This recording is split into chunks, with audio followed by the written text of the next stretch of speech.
Hello and welcome to SaharaTV. My name is Stella Oduah.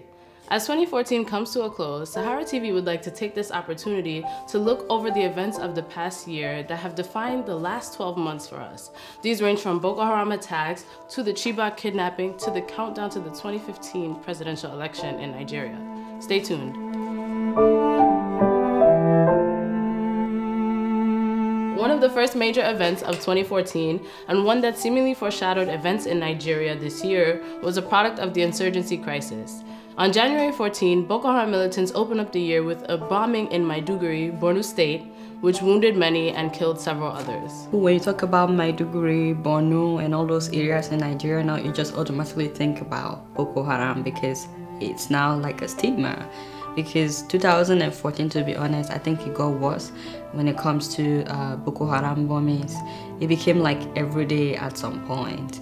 In fact, recently they've had days where they had about 3 bombings in one day in different places. My fear is that we missed an opportunity this year to stamp out Boko Haram. And what that means is that next year, if things continue to progress in the negative way, we may have a situation where we are dealing with this insurgency, not just in the Northeast, but across the country. Arik Air also had an interesting year. The major airline was the subject of public outrage in March when customers were stranded on a plane flying from Lagos to New York. Awaiting takeoff, customers were stuck in a hot cabin for several hours.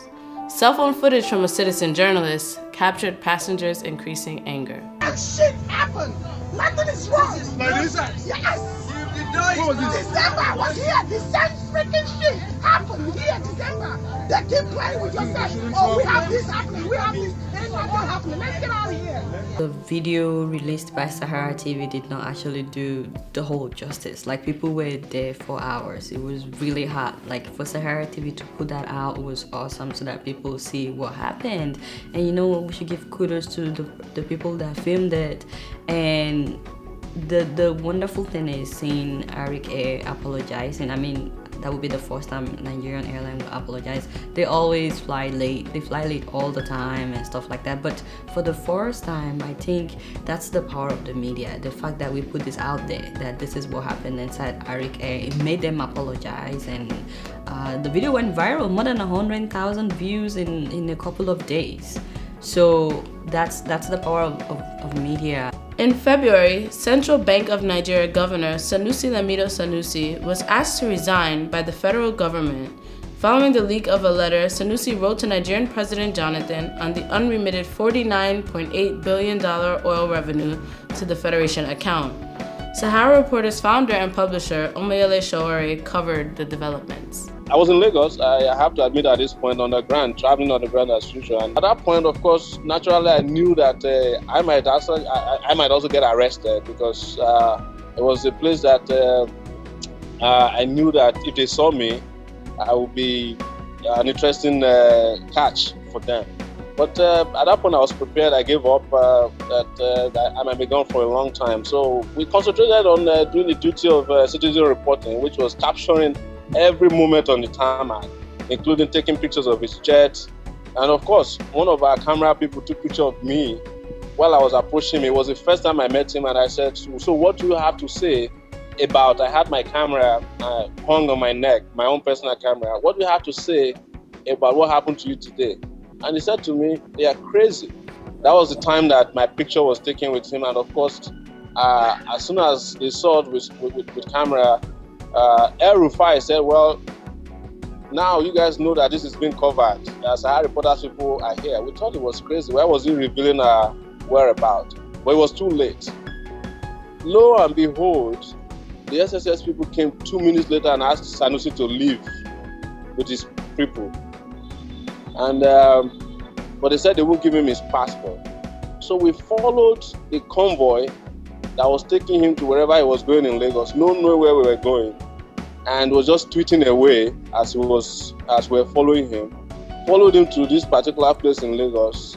Turns out to be a home of one of his friends, and we got the biggest opportunity of our lives. That was to be the first media in Nigeria, not only to cover his arrival, but also to have the first interview with him. Nigeria's aviation ministry was embroiled in several controversies which resulted from the leadership of Minister Stella Oduah.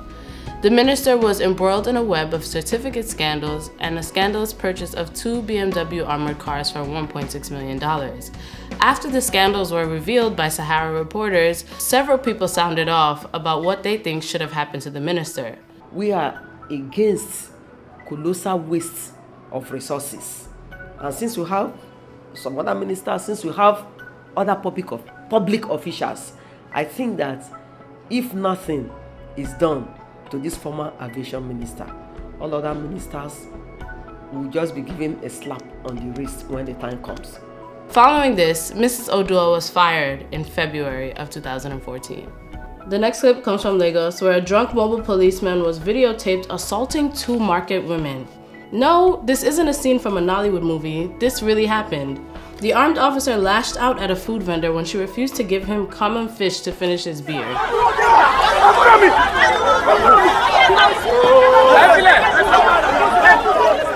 Not only did we cover what happened, SaharaTV did the follow-up of the story.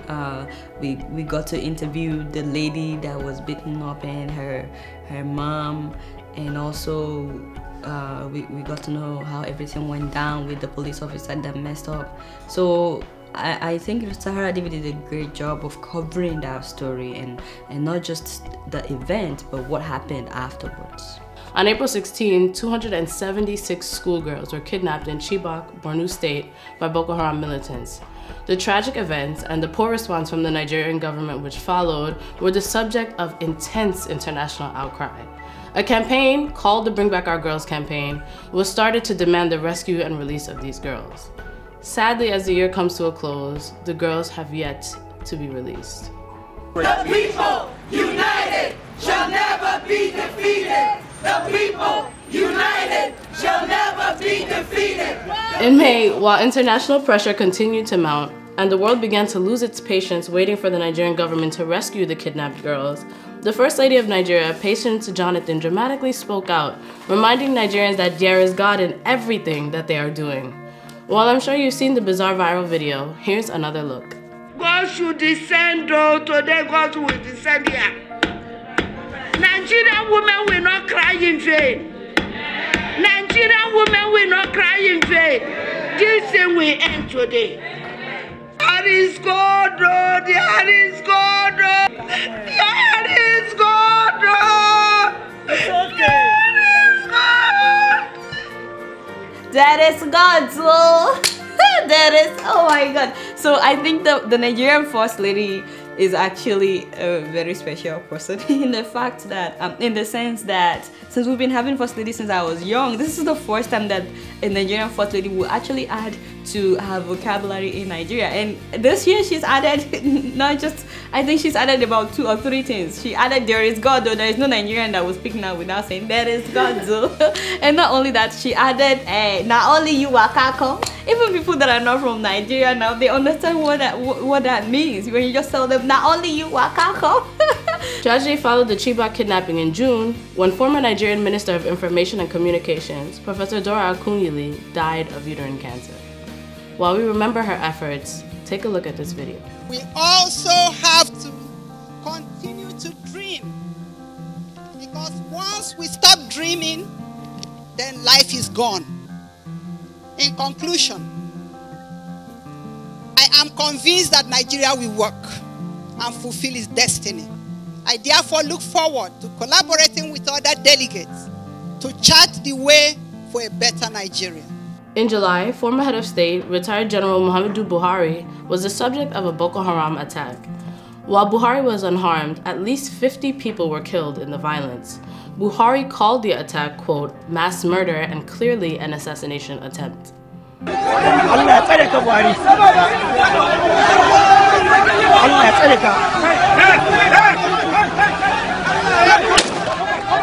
That attack on Buhari was the scariest moment for the year. For me, looking at everything that happened that year, was the scariest moment, because if you look at the people that gathered around his car, if anything had happened to Buhari, I don't think we would still be here and still be talking about election in February. It would have been a different country and a different political structure, you know. Meanwhile, in northeast Nigeria this past September, leader of Boko Haram, Abubakar Shekau, was reportedly captured and killed by the Nigerian military. To convince a skeptical public, the military issued a statement and photos showing a bump on the forehead of, quote, Abubakar Shekau while he was alive and after his death. Shekau returned shortly thereafter, however, releasing a video mocking the army. Le souhait de François Hollande ne va pas me tuer. Le souhait de Benjamin Netanyahu ne va pas me tuer. Le souhait de Ban Ki-moon ne me tuera pas. On a lighter note, in October, SaharaTV covered Felabration in Lagos. The annual event, which seeks to celebrate the life of musical legend Fela Kuti, featured a week of hot performances and other acts. Check them out.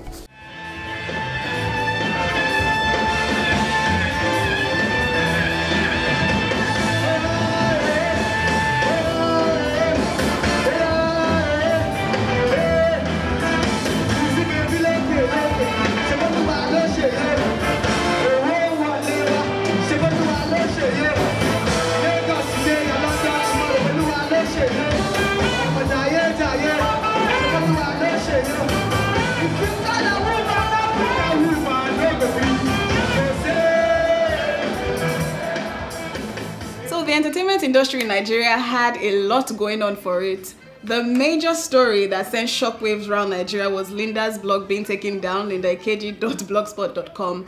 Many people did not really think something like that would happen, seeing as it's one of the most widely read blogs around Nigeria, Africa, and even the world.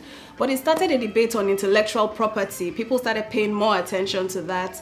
And I guess she learned, and other people learned how to credit their sources properly. Another thing in the entertainment industry that occurred that made a lot of people wonder what was going on was entertainers getting interested in politics and running for office. We saw singers, actors, producers, all of them campaigning for positions in their various states. And sadly, most of them, well, to some people, I don't know, that's relative, but most of them lost. So those are two major events that rocked the Nigerian entertainment industry this year. In the course of the year, we also did something on the lighter side of it all. We covered the World Cup, which actually brought a lot of people on the platform to just ease off, you know, and we focused on the teams, the African teams that were represented at the World Cup, and it was such a success. It's unfortunate that this story falls under the entertainment news category, but that's what you get when a flamboyant, good-looking pastor gets separated from his equally beautiful wife. I'm talking about Chris Oyakilome and his wife, Anita. So Anita filed for a divorce stating adultery, something she later changed. Apparently, Chris wasn't paying much attention to the family as he was to his ministry. The case is still in court. The divorce is not final yet.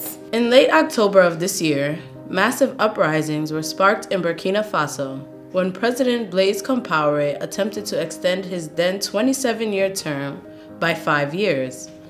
Following the protests, Compaoré stepped down on November 1st. Blaise Compaoré fait partie de ces chefs d'État que beaucoup voulaient voir partir en Afrique. Eh bien, ce monsieur était impliqué dans autant de conflits que possible, que ce soit en Côte d'Ivoire, au Mali, en Sierra Leone, au Libéria. Partout, il y avait des problèmes et des guerres en Afrique de l'Ouest. Eh bien, Blaise Compaoré y était mêlé de près comme de loin. Alors, il était un os dans la gorge de beaucoup de peuples africains, beaucoup de pays africains. Et son départ n'est pas seulement un soulagement pour le peuple burkinabé, c'est un soulagement pour l'Afrique tout entière et nous la célébrons tous. One of the highlights this year was about the Ebola crisis that hit Africa and affected the rest of the world. And in the same breath, President Barack Obama on November 20th instituted his executive action on immigration, meaning that he gave a reprieve to immigrants already in the country from Guinea, Sierra Leone, and Liberia. And this meant that they could stay in the United States temporarily whilst this crisis is still unfolding without any fear of being deported. Who could forget the December mayhem at the Nigerian National Assembly when lawmakers resorted to jumping the fence to get inside the compound? Lawmakers clashed with members of the Nigerian police and were tear gassed.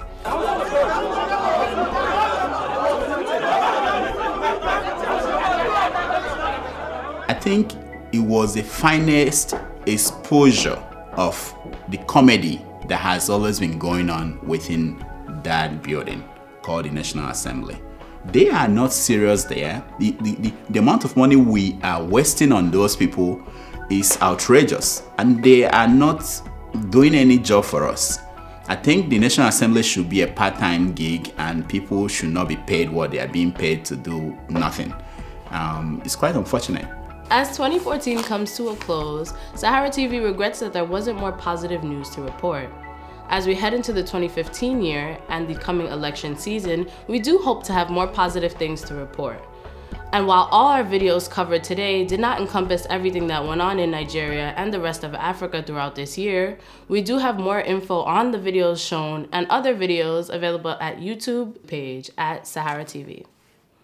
Thank you. Information, education, inspiration.